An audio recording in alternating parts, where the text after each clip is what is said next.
Queridos hermanos, les saludo en el amor del Señor y quiero decirles que 5 semanas es que no veníamos al templo porque estábamos de vacaciones y extrañaba realmente estar en el templo congregados con mis hermanos.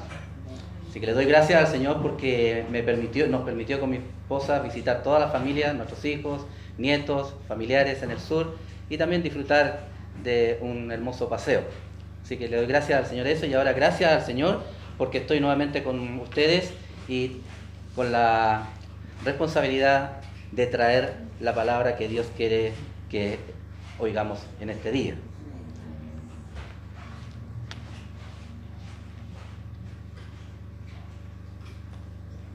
Es por todos ustedes sabido que estamos predicando sobre el texto de la carta del apóstol Pedro, ¿cierto? La primera carta. Y en esta oportunidad vamos a ver el mensaje que Dios nos trae en el capítulo 1, versículos 6b al 7b.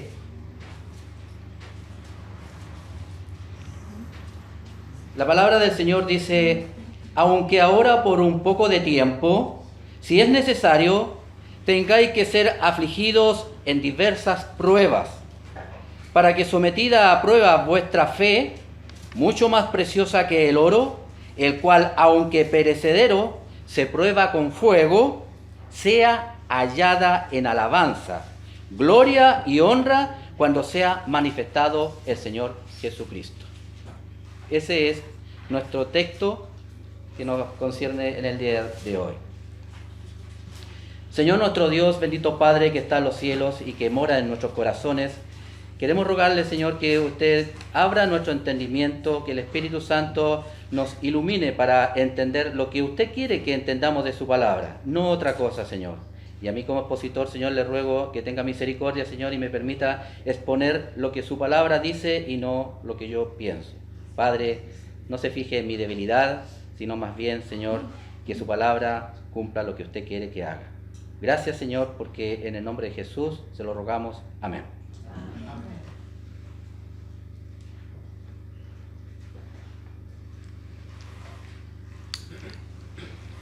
Esta carta, que el pastor delante en la clase se refirió un poco a la carta de Pedro, el contexto que tiene Pedro es, ya lo habíamos dicho hace varios meses atrás, pero de todas maneras lo recordé. El contexto de la carta de Pedro es que los cristianos estaban siendo perseguidos por los romanos, tomados presos, prisioneros, torturados, muertos y asesinados, porque habían sido acusados de incendiar Roma por el emperador Nerón. ¿Ya? Así que ese era el contexto. Y estos cristianos estaban siendo por esa razón esparcidos, ¿cierto?, por todo Asia y Galacia, Capadocia, Asia, Bitinia, el Ponto, se habían ramificado por todos esos lugares, arrancando, ¿cierto?, para salvar sus vidas. Y ese es el contexto. O sea, un contexto, como ustedes pueden ver, de absoluta prueba, de absoluta dificultades para ellos. ¿Ya? Y ahí es que Pedro, ¿cierto?, le escribe esta carta. Y vamos ahora en lo que acabamos de leer respecto a esto. Entonces, ahora, el apóstol Pedro, después de habernos exhortado hace poco atrás a nosotros que debemos gozarnos en la salvación, el mismo versículo 6, en su primera parte dice que nosotros debemos gozarnos en la salvación. Antes nos había dicho cuáles eran los beneficios de la salvación, pero nos decía que debemos gozarnos en la salvación, que tiene una inmensa ramificaciones prácticas para nosotros los creyentes. Ahora, después de eso, nos dice lo siguiente: si es necesario. Este versículo tiene varias frases y hay que, cada una de ellas, tomarle bastante atención. Si es necesario, vuestra fe va a ser probada por diversas pruebas por un poco de tiempo. Por lo menos hay 4 cosas. Si es necesario, la fe va a ser probada por medio de muchas pruebas y por un poco tiempo. Eso es lo que Pedro le está diciendo a estos cristianos, ¿cierto?, que están pasando por esta tremenda tribulación. ¿Ya? Tal vez a usted le llame mucho la atención que Dios nos diga que Él nos someterá a diversas pruebas. Esto lo digo porque existe la tendencia, tal vez no entre nosotros, pero existe la tendencia en aquellas iglesias o aquellos que predican que el evangelio es prosperidad, es amor, es solución de todo y absolutamente todos los problemas. Ahí está, se crea este problema, porque no es así. A lo mejor usted se está preguntando, ¿por qué Dios me someterá a diversas pruebas? ¿Por qué? O tal vez usted dirá, el que está diciendo esto es el apóstol Pedro y no Dios. Porque el que está escribiendo acá es el apóstol Pedro. Y usted si dice eso tiene razón. Realmente tiene razón, el que está escribiendo es Pedro.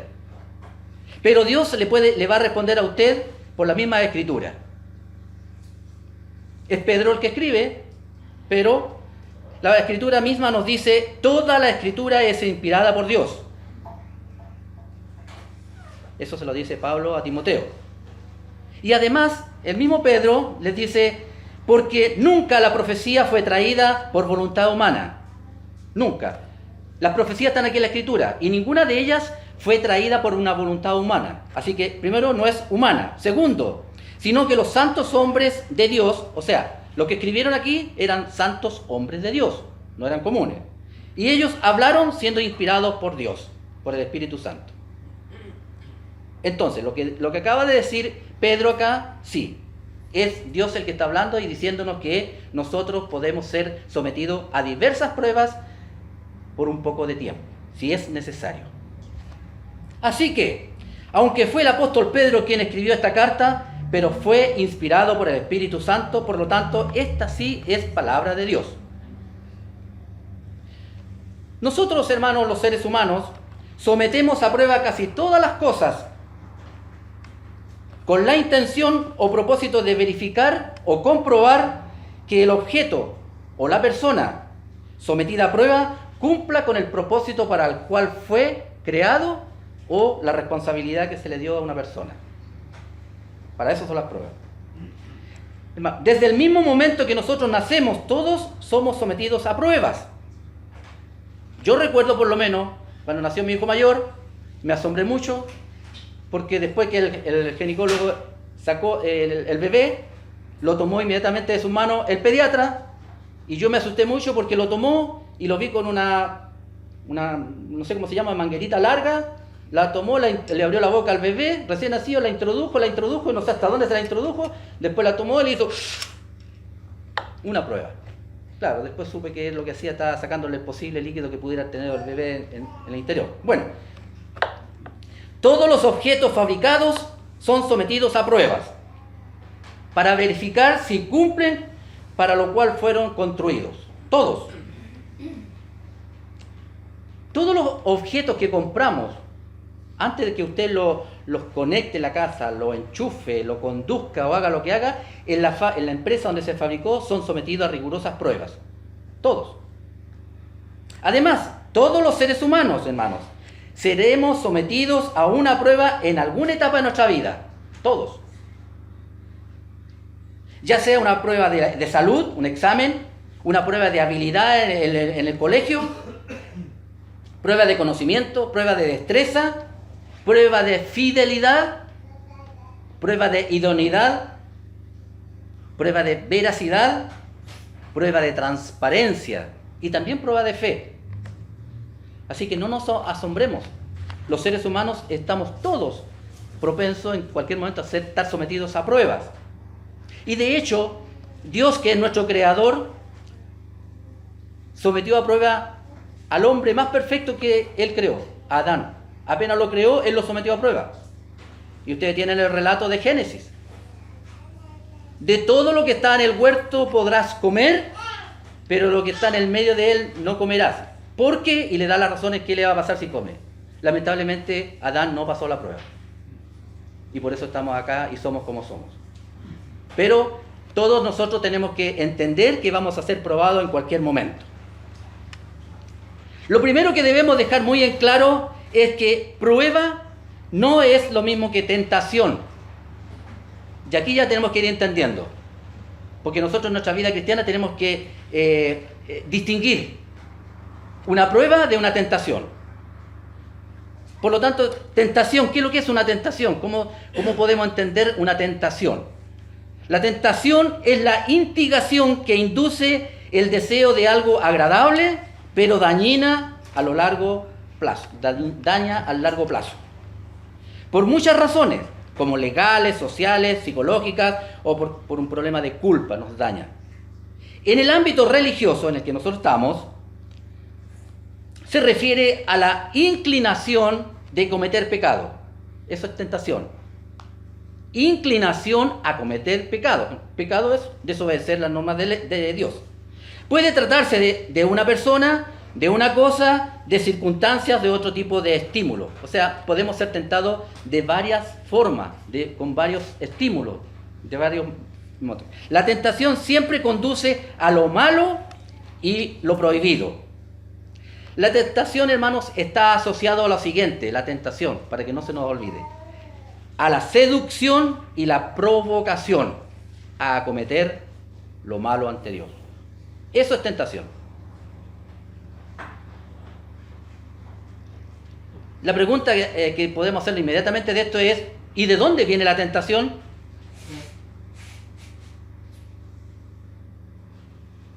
Pablo a los tesalonicenses le escribe lo siguiente, le dice, por lo cual también yo, no pudiendo soportar más, envié para informarme de vuestra fe. O sea, quería probar Pablo la fe de ellos.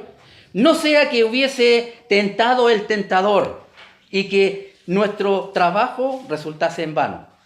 O sea, Pablo se quiso cerciorar, hizo una prueba y mandó a ver qué estaba pasando. Si acaso allá en la iglesia de Tesalonicense había venido el tentador a tentarlos y lo que ellos habían hecho como trabajo evangelístico se hubiese destruido. Entonces, ¿de dónde viene la tentación? Del tentador. Y Pablo le escribe a la iglesia que está haciendo, Santiago le escribe a la iglesia, cuando alguno es tentado, habiendo definido la tentación, cuando alguno es tentado, no diga que es tentado de parte de Dios. Por favor, nadie puede atribuirle a Dios que está siendo tentado por él. Dice, porque Dios no puede ser tentado por el mal, ni él tienta a nadie, sino que cada uno es tentado cuando de su propia concupiscencia es atraído y seducido. Entonces la concupiscencia, después que ha concebido, da a luz el pecado, siendo consumado, da a luz la muerte. Ahora, debe quedarnos muy en claro que es Satanás entonces quien tienta, y que claramente Satanás lo hace porque quiere destruirnos, como ya lo hizo en el Edén con Adán. La tentación viene siempre de Satanás para provocarnos daño, pero el control, hermano, total de nuestras vidas la tiene Dios. No hay que desmoralizarse.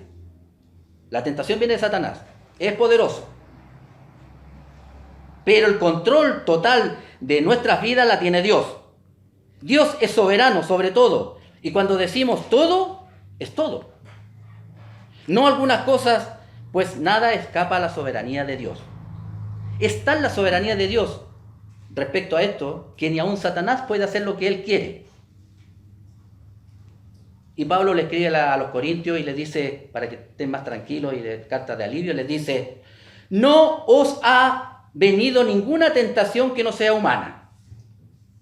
O sea, los que están siendo tentados, la tentación que le está agobiando no es, es humana, dice.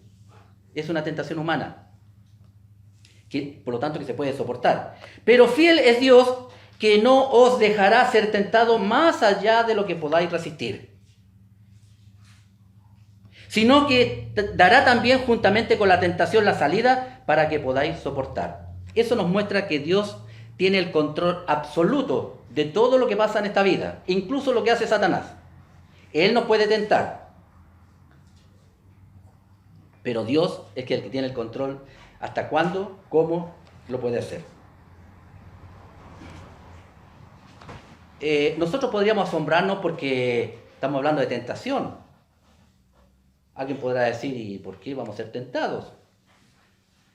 Yo les quiero recordar solamente que el Señor Jesucristo también fue tentado. Y fue tentado directamente por Satanás. Ahora entonces, respecto a la tentación, ¿cierto? Vamos a ver las pruebas, lo que nos lleva al texto. Prueba. ¿Qué es lo que es una prueba?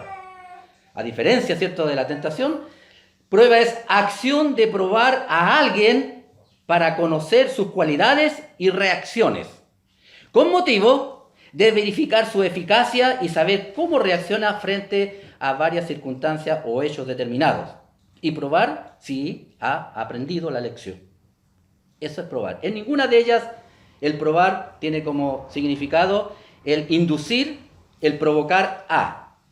¿Ya? Es probar, es distinto. No hay engaño, no hay maldad en la acción de probar. De hecho, a los estudiantes en su colegio, en el liceo, cuando los llaman a hacer sus pruebas, no es para hacerle daño, es para corroborar que han aprendido lo que se les ha enseñado y para hacerle un bien. Una de las cosas que debemos tener muy en claro es el hecho que, hermanos, por ser cristianos o discípulos de Cristo, esto no nos hace inmune a las pruebas y a las tribulaciones de la vida.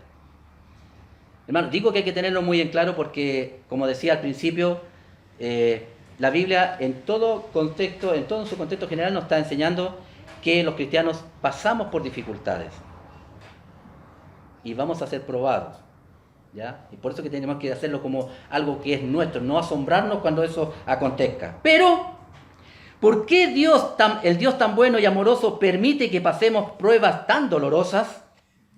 Buena pregunta. Difícil de responder. ¿Por qué? Tal vez podríamos decir, bueno, ¿quiénes somos nosotros para preguntarle e interrogar a Dios?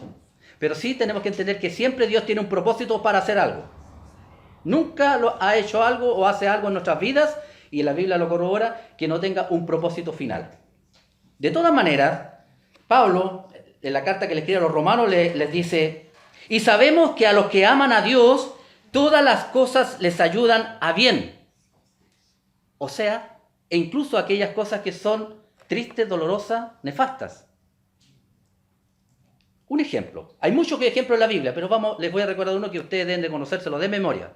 José, un hijo de Jacob, el número 11 hijo de Jacob.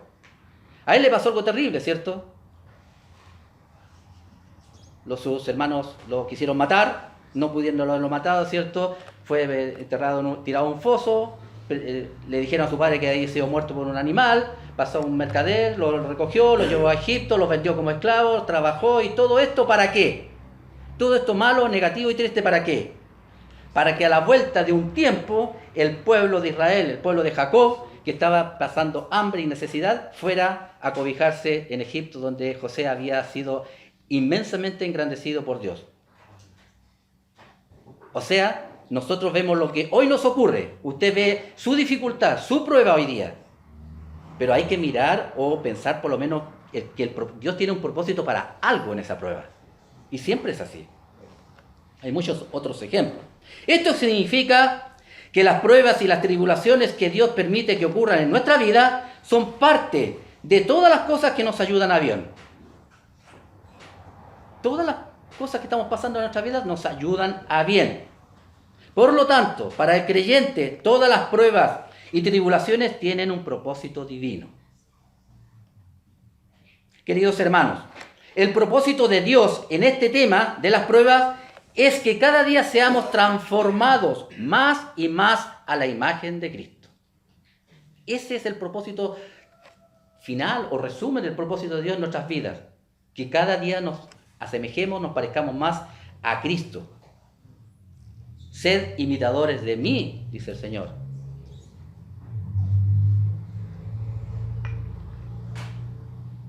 Pablo le escribe a la iglesia de Roma y le dice, porque a los que antes conoció, también los predestinó. A nosotros, gloria a Dios. ¿Para qué? ¿Para qué dice? Para que fuesen hechos conforme a la imagen de su Hijo. He ahí. Eso es el propósito que Dios tiene, que ha tenido y que tiene con nosotros. Para hacernos cada día más a la imagen de Cristo. Esta debería ser la meta del cristiano en toda su vida. parecernos más a Cristo. ¿Que es difícil? Sí. ¿Que es complicado? Sí. Las pruebas desarrollan el carácter piadoso del cristiano, que le permitirán incluso gloriarse en las tribulaciones. Ah, hermano, me dirá usted, ¿pero cómo? ¿Cómo yo voy a gloriarme en las tribulaciones? Eso es contradictorio. Entre paréntesis, gloriarse no significa andarse riendo. ¿Ya? Ni andar jajajaja. No, gloriarse es una acción. El gloriarse en las cosas de Dios es una acción, es la acción de nuestra vida. Cómo actuamos en nuestra vida. Que no dejemos que nos decaigamos, que no dejemos que nos deprimamos, que no andemos con... Dice, si estás en ayuno y en dificultad, lava tu cara, arréglate y anda al templo, que no muestres que estás en esa condición. Es una acción el gloriarnos. Igual nos gloriamos en el Señor.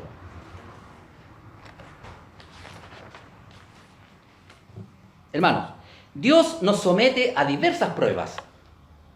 Primero dijimos que Dios nos prueba, y está en su palabra que nos prueba.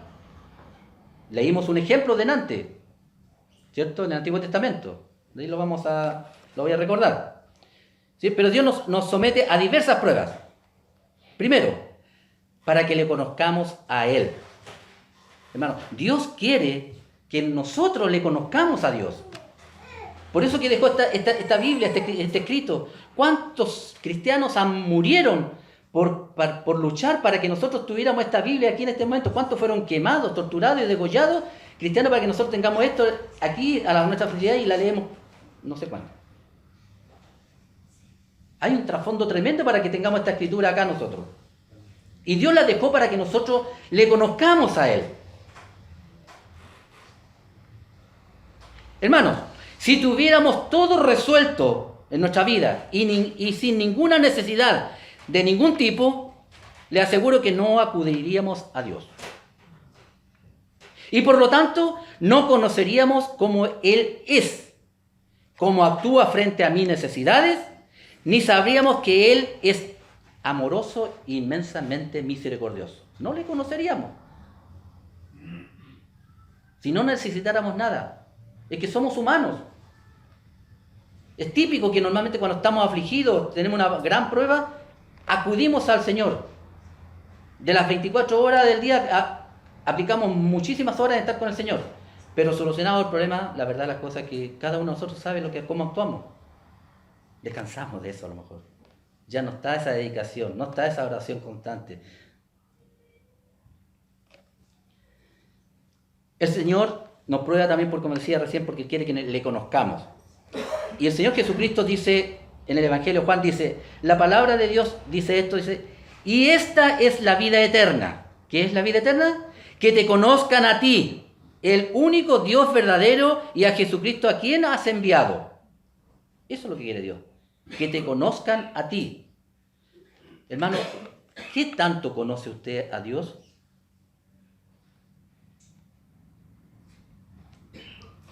La prueba real de saber cuánto conocemos a Dios, hermano, es cuando estamos en aflicción, una tremenda aflicción, y cómo actuamos en esa aflicción. ¿Qué confianza, qué fe tenemos en ese periodo, en ese momento? El profeta Jeremías, allá en el Antiguo Testamento, dice lo siguiente: mas alábese en esto el que se hubiere de alabar. ¿En qué? En entenderme y conocerme, dice Dios. Si alguien quiere alabarse, sentirse tremendo ante Dios, no ante los demás, sino que ante Dios, ¿sabe lo que quiere Dios? Entiéndame, conózcame, dice Dios. Y aquí está. Quien quiera conocer al Señor, aquí está adentro. Si usted no la lee, hermano, ni la estudia, le aseguro que usted no conoce a Dios. O si lo conoce, es muy poco. Dice, entenderme y conocerme que yo soy Jehová, que hago misericordia, juicio, justicia en la tierra, porque estas cosas quiero, dice Jehová. Esto quiero, que me conozcan. La mayoría de las personas que se acercan a Dios es para pedirle ayuda, hermanos, para que solucione sus problemas, pero no se acercan a Dios con la intención de conocerle. Por tanto, nunca terminan de conocerle y a la verdad nunca comienzan a conocerle. Uno de los mejores momentos o situaciones, hermanos, para conocer a Dios, ¿saben cuál es? Es en medio de las pruebas. ¿Usted quiere conocer realmente a Dios? Acepte, entienda que van a venir pruebas y cada vez que tenga más pruebas es porque Dios le está enseñando a que lo conozca. En medio de las pruebas, hermano, usted podrá descubrir que Dios es un amigo verdadero y fiel y que nunca le abandonará y siempre estará a su lado para ayudarle, cuidarle y sanarle. La pregunta ahora, ¿cree usted esto que acabo de mencionar? Santiago dice lo siguiente: hermanos míos, tener por sumo gozo. Nuevamente, ¿cuándo? Cuando os halléis en diversas pruebas. ¿Por qué? Sabiendo que la prueba de fe produce paciencia. Mas tenga la paciencia su obra completa, para que seáis perfectos y cabales, sin que os falte cosa alguna. Hermanos míos, tened por sumo gozo cuando estéis pasando por diversas pruebas. En una predicación de las tantas que yo vi, se me quedó muy grabado la historia que contó un pastor mientras predicaba, que en su iglesia una hermana se le acercó después del culto para pedir que quería conversar con él, y el pastor dice: ¿qué quieres? Sí, hermana, yo quiero, pastor, que por favor usted ore conmigo para que Dios me dé paciencia, porque yo no tengo paciencia, pastor. Necesito que usted ore por eso. Bien, se arrodillaron y el pastor empezó a orar a Dios, y parte de ello le dice: Señor, te ruego que tú le mandes muchísimas pruebas a la hermana para que así tenga paciencia. La hermana, no vamos a comentar lo que pensó o dijo, pero la verdad, hermano, ¿usted quiere tener paciencia? Yo quiero tener harta porque a mí me falta muchísima. Pero eso significa que Dios nos pule con las pruebas. ¿Ya?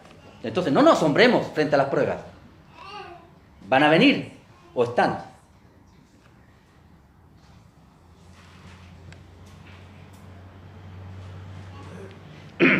Dios siempre está probando a sus hijos. No se sorprenda, hermano. No se sorprenda. Dios siempre está probando a sus hijos. Miren, el Salmo 119, 71 dice: qué bueno que yo haya sido afligido. ¿Y por qué? Para aprender tus estatutos. El salmista dice: qué bueno que yo haya sido afligido. Porque seguramente de otra forma entiende el salmista que no va a entender eso. Ha sido humillado, dice el texto, pero eso es también sinónimo de afligido, para que aprenda tus estatutos. ¿Ya? Así que sepamos que Dios prueba a nosotros y no nos sorprendamos por eso. Para que veamos en la Biblia, les voy a mostrar algunos versículos que muestran este concepto de que Dios prueba a sus hijos. Jeremías dice: oh Jehová de los ejércitos, que pruebas a los justos. ¿A quiénes? A usted, a mí, porque nosotros somos justos, ¿o no? Sí, hermano, cuando leamos la Escritura, justos somos nosotros. Y no tenemos nada de qué vanagloriarlo, porque somos justos por misericordia de Dios y por gracia somos justos porque Cristo, la justicia de Él, ha sido imputada en nuestras vidas. Así que no es mérito nuestro que seamos justos, pero sí Dios dice de los ejércitos: prueba a los justos, que ve los sentimientos y el corazón. El apóstol Pedro dice a la iglesia también: amados, miren lo que le dice: no os sorprendáis. O sea, no... Y ya de nuevo ven una prueba. No os sorprendáis. Y miren lo que más dice. No es una prueba fácil. Dice: del fuego de prueba. O sea, la intensidad de la prueba.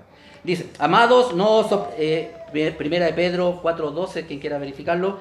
Amados, no os sorprendáis del fuego de prueba que os ha sobrevenido, como si alguna cosa extraña os aconteciese. No es extraño las pruebas en nuestra vida, hermano. No se asombre, no se desespere. Al contrario, gócese de que Dios lo está probando porque Dios quiere darle crecimiento a su vida.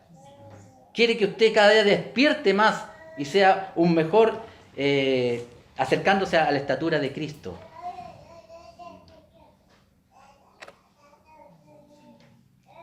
El mismo Pedro, ya lo dije, Pedro. Otro ejemplo, Génesis. Lo vamos a ir al Antiguo Testamento. Aconteció de estas cosas que probó, la Biblia dice, que probó, ¿quién? Dios, ¿a quién probó? A Abraham. Y le dijo, Abraham. Y él respondió, heme aquí. Y Dios le dijo, toma ahora tu hijo, tu único, a quien amas, a Isaac, y ve a la tierra de Moriah, y ofrécelo allí en holocausto sobre uno de los montes que yo te diré. Y el texto dice, y probó Dios. El contraste de al comienzo. No tentó, porque la tentación es inducir al pecado, a la maldad, con una mala intención. Dios lo prueba, quería probar su fe. Eso está en el capítulo 22 de Génesis. Y en el capítulo 15 de Génesis, poco antes de eso, Dios le prometió a Abraham un hijo. Porque le dijo que iba a tener una gran descendencia y él le reclama, ¿cómo descendencia? No tengo hijo, criado va a ser mi descendiente. Y viene y le dice que la descendencia tuya va a ser más grande que las estrellas y más grande que la arena de la playa si la pudieras contar. Y él le creyó y le fue contado por justicia. Él tuvo fe, le creyó a Dios de ese hijo que iba a venir. Y más adelante, en el capítulo 22, ese hijo nació y ya estaba grande, era un joven ya cuando ocurrió esto, y viene Dios, se lo quita, se lo quiere quitar, se lo pide. Es probado él, se prueba su fe. Ya sabemos cómo fue el resultado, pero es para mostrar que Dios prueba a sus hijos. Hermano, no se sorprenda de estar pasando por una prueba. Más sorpréndase por no estar pasando por ninguna prueba o inquietud. Sí. ¿Saben por qué? Porque Dios prueba a sus hijos y no a los que no son sus hijos. El que tiene oídos, que entienda lo que se dice. En el Antiguo Testamento, Job, por todos conocido, la gran historia de Job. ¿Quién era Job? ¿O cómo era Job? La misma Biblia se encarga de decirnos quién era Job en el capítulo 1, versículo 1. Y dice así: hubo en la tierra de Uz un varón llamado Job, y era este hombre perfecto, recto, temeroso de Dios y apartado del mal. Era un hombre santo, apartado para las cosas del Señor. ¿Y qué ocurrió? Fue probado. Y fue probado por Dios, indirectamente, ¿cierto? Fue probado tentado por Satanás. Porque Dios permitió que Satanás hiciera lo que hizo. Hasta aquí nomás vas a probar tú a Job. Su vida no la puedes tocar. Y Satanás, entendamos que no puede hacer nada más de lo que Dios le permite hacer. En Job, capítulo 2, versículo 6 dice: y Jehová dijo a Satanás: he aquí, él, o sea Job, está en tus manos, mas guarda su vida. Respecto a las pruebas, en el Antiguo Testamento, dice, en Proverbios, dice, el crisol es para la plata.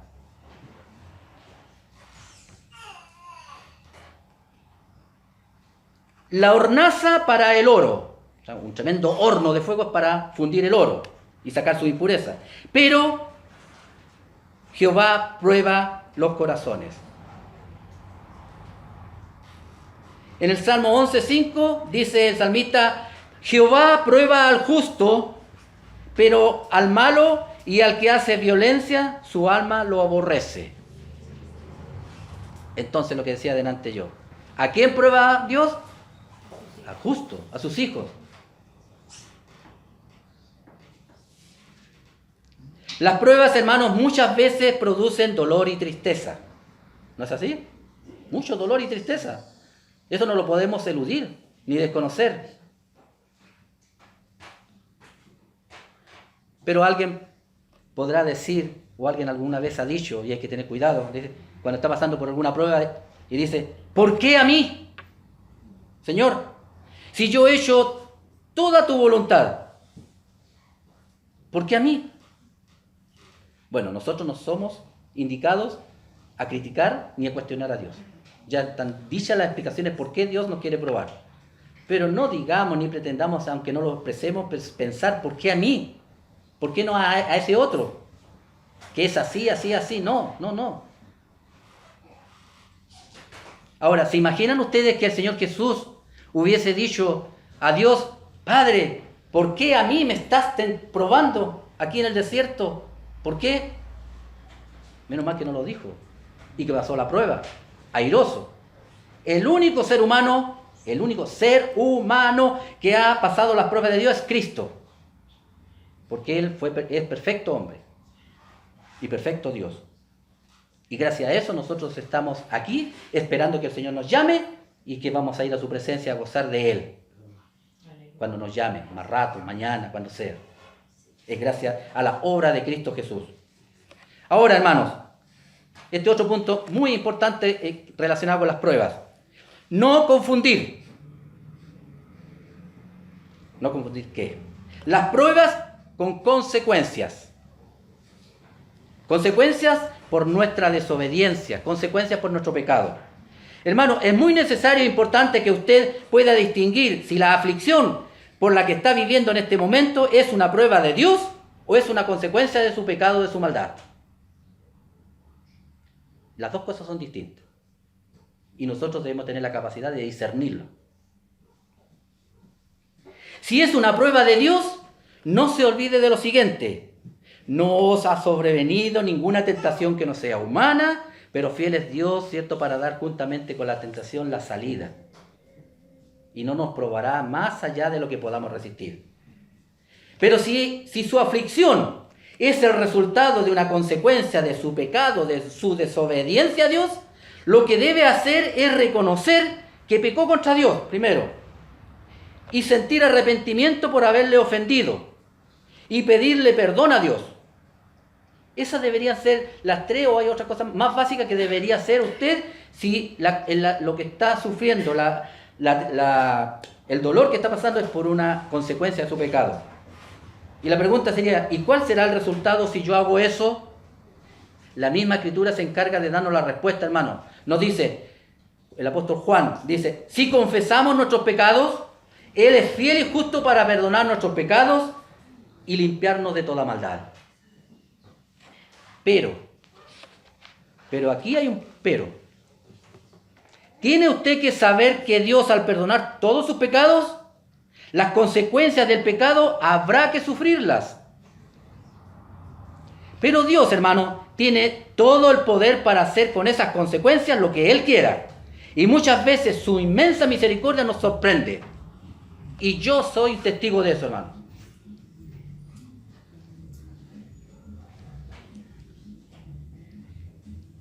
Que las consecuencias del pecado, Dios muchas veces las aminora, las quita, es muy misericordioso.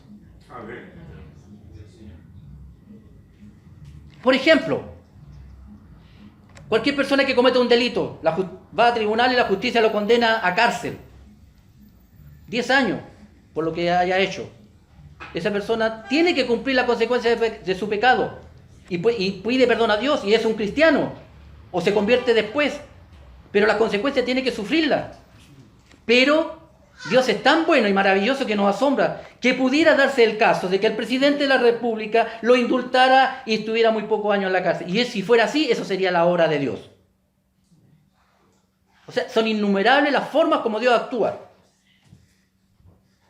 Pero las consecuencias del pecado nosotros tenemos que vivirlas.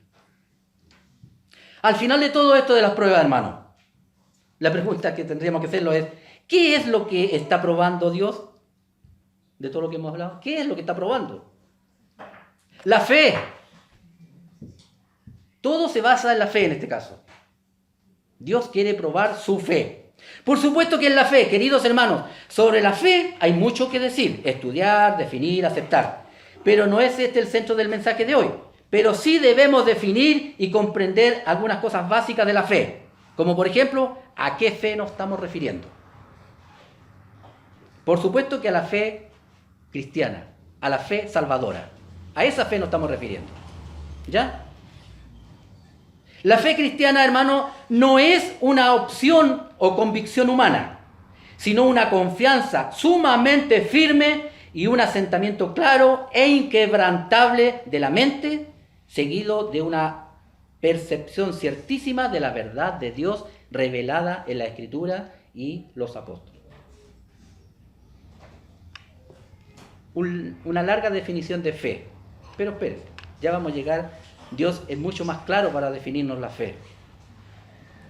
Y esta fe de la que estamos hablando, esta fe que es la fe que prueba Dios con nosotros, hermanos, esta fe es puramente un don que solamente Dios, por su gracia, imparte a sus elegidos de acuerdo a su medida, cuando Él quiere y en el grado que Él quiere.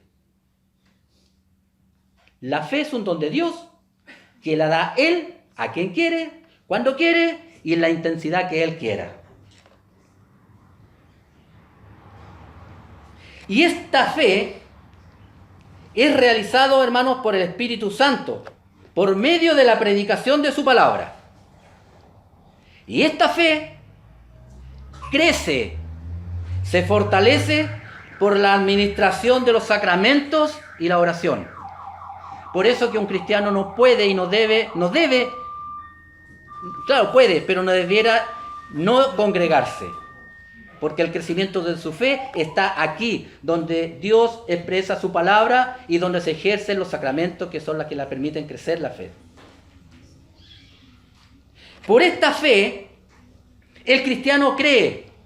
Por esta fe, ¿qué cree el cristiano? Cree que es verdad todo lo que se enseña en la Biblia, por la autoridad de Dios, que es el autor de todo lo que se expresa en ella, pues la Biblia fue inspirada por el Espíritu Santo y no tiene errores. Si usted cree que la Biblia es la palabra de Dios, que no tiene errores, que es inspirada por Dios, es que usted tiene una fe bastante fe. Porque hay muchísima gente en el mundo que no cree, por supuesto, que esta es la palabra de Dios. Y si la creemos, es porque Dios ha puesto fe en nosotros, no porque nosotros la tengamos. Porque la fe es un don de Dios y Dios se la da a quien quiere. Y gracias porque se la dio a nosotros. La pregunta que debemos responder ahora sería, ¿qué es la fe?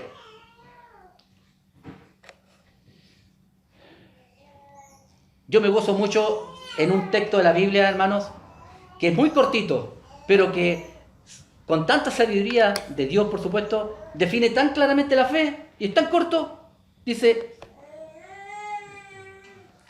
es pues, la fe la certeza de lo que se espera.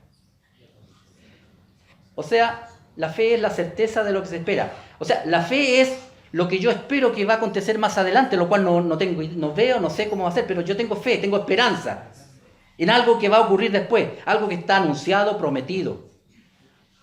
Y además, en la convicción en mi mente total de eso que se espera. Estoy convencido de eso que se espera.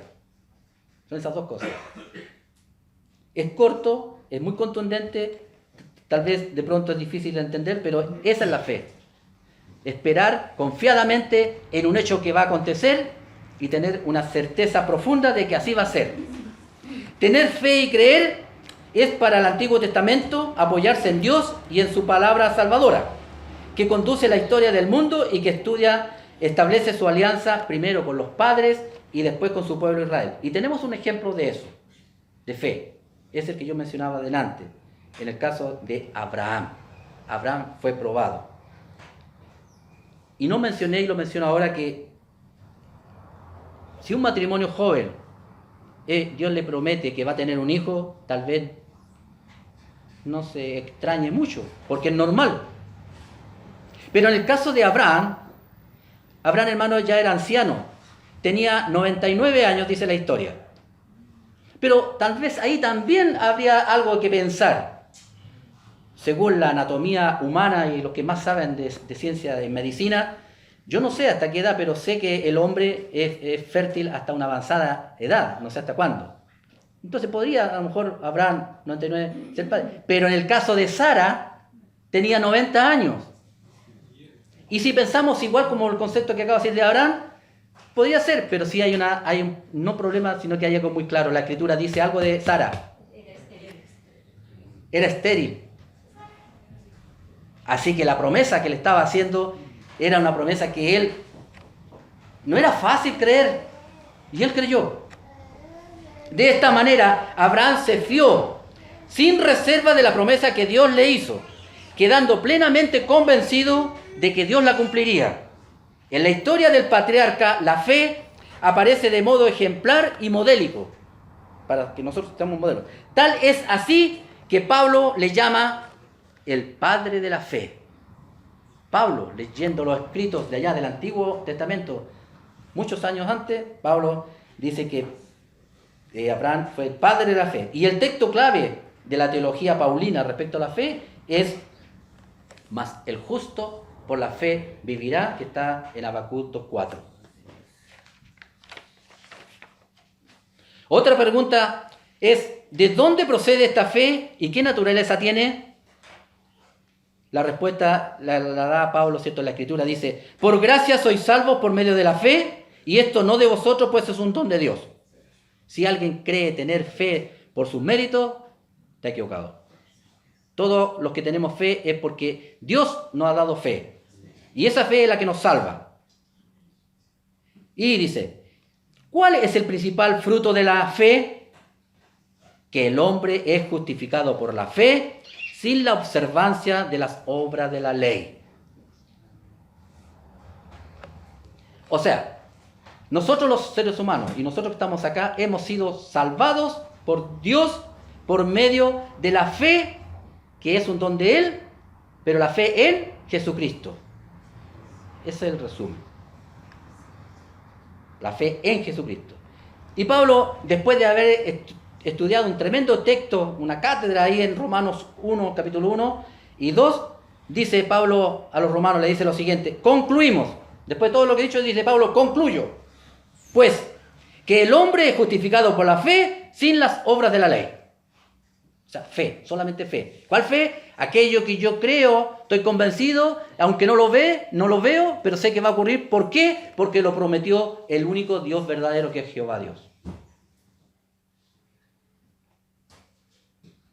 Si a alguien le queda alguna duda al respecto de la fe, que el hombre solo es justificado ante Dios por la fe en Jesucristo, solo le voy a leer un versículo más. Si alguien tiene duda de que la justificación es solamente por la fe en Jesucristo. Pablo le escribe a los Gálatas la siguiente palabra. Le dice: sabiendo que el hombre no es justificado por las obras de la ley, sino que por la fe en Jesucristo, nosotros también hemos creído en Jesucristo, para ser justificados por la fe de Cristo y no por las obras de la ley. Por cuanto por las obras de la ley nadie será justificado. El pecado que Satanás ha impuesto en el mundo, la raza humana, ha cegado de tal manera a los hombres caídos, de los cuales nosotros éramos, que no pueden discernir el testimonio, el propósito de la palabra de Dios. Y no pueden tampoco entender lo que es de Dios, porque ha de entenderse espiritualmente. Y esos, los que todavía no conocen a Dios, Pablo dice: teniendo el conocimiento entenebrecido, ajenos a la vida de Dios, por la ignorancia que en ellos hay, por la dureza de su corazón. Pablo también a los corintios le dice: en los cuales, refiriéndose a los inconversos, en los cuales el Dios de este siglo, Satanás, cegó el entendimiento de los incrédulos, para que no les resplandezca la luz del Evangelio de la gloria de Cristo, el cual es la imagen de Dios. Entonces, de acuerdo a esto, hermano, los incrédulos no pueden ir a Dios. Eso téngalo claro, hermano, cuando usted predique el Evangelio. Los incrédulos no pueden ir a Dios por sí solos. Aunque lo deseen mucho, es imposible. Y el mismo Señor Jesucristo en el Evangelio de Juan lo deja establecido. Dice, ninguno puede venir a mí si el Padre que me envió no le trajere. Y Pablo a los Corintios le escribe lo siguiente, pero el hombre natural no puede percibir las cosas que son del Espíritu de Dios, porque para él son locura, y no las puede entender porque se han de discernir espiritualmente. Solo pueden acercarse a Dios cuando el Espíritu Santo los ilumine. Y Pablo a los Corintios le escribe, porque Dios, que mandó que de las tinieblas resplandeciese la luz allá en la creación, por su pura voz, su palabra, es Él que resplandeció en vuestros corazones, para iluminación del conocimiento de la gloria de Dios en la cara de Jesucristo. Es Dios el que nos ilumina para eso. Con todas estas pruebas bíblicas nos debe quedar muy claro que el Dios es el autor y dueño de la fe salvadora. Porque por gracia sois salvos por medio de la fe, y esto no de vosotros, pues es un don de Dios. Para ir terminando, Dios siempre está probando nuestra fe. Queridos hermanos, debemos dar gracias a Dios porque estamos viviendo en un país en que aún tenemos libertad de predicar libremente el Evangelio. Asistir libremente a un templo como hoy y podemos libremente decir a los cuatro vientos que somos cristianos. Bueno, esto porque no sabemos hasta cuándo gozaremos de esta libertad. Los cristianos del tiempo de Pedro estaban siendo perseguidos, tomados prisioneros, torturados y asesinados por ser cristianos. Por lo tanto, debemos hacer pública nuestra fe, ya que tenemos esta tremenda facilidad, considerando que este es un don, un mandato explícito del Señor Jesucristo que debemos cumplir. Conclusión. Pedro nos enseña por lo menos 5 principios importantes acerca de las pruebas. 1, que éstas no duran por siempre, como dice ahí, por un poco de tiempo. 2, sirven para un propósito definido, ser fortalecido en la fe. 3, producen tristeza y aflicción. El texto dice tener que ser afligido. 4, las pruebas se presentan de varias formas y tipos. La Escritura dice de diversas pruebas. Y 5, no deberían reducir el gozo cristiano, pues dice en el texto, sea hallada en alabanza y gloria y honra vuestra fe. Dios siempre está probando nuestra fe, pero no tentándonos, que nos quede claro, ya que Dios no tienta a nadie, sino que es Satanás quien tienta. Es bueno que sea probada nuestra fe, porque el propósito de Dios es que cada uno se parezca cada vez más a Cristo. Y aplicación, solamente 2.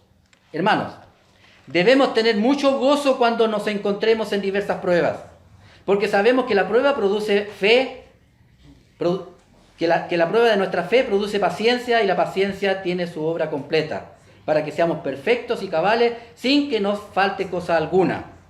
Y último, para que sometida a prueba nuestra fe sea hallada en alabanza, gloria, honra, cuando sea manifestado el Señor Jesucristo.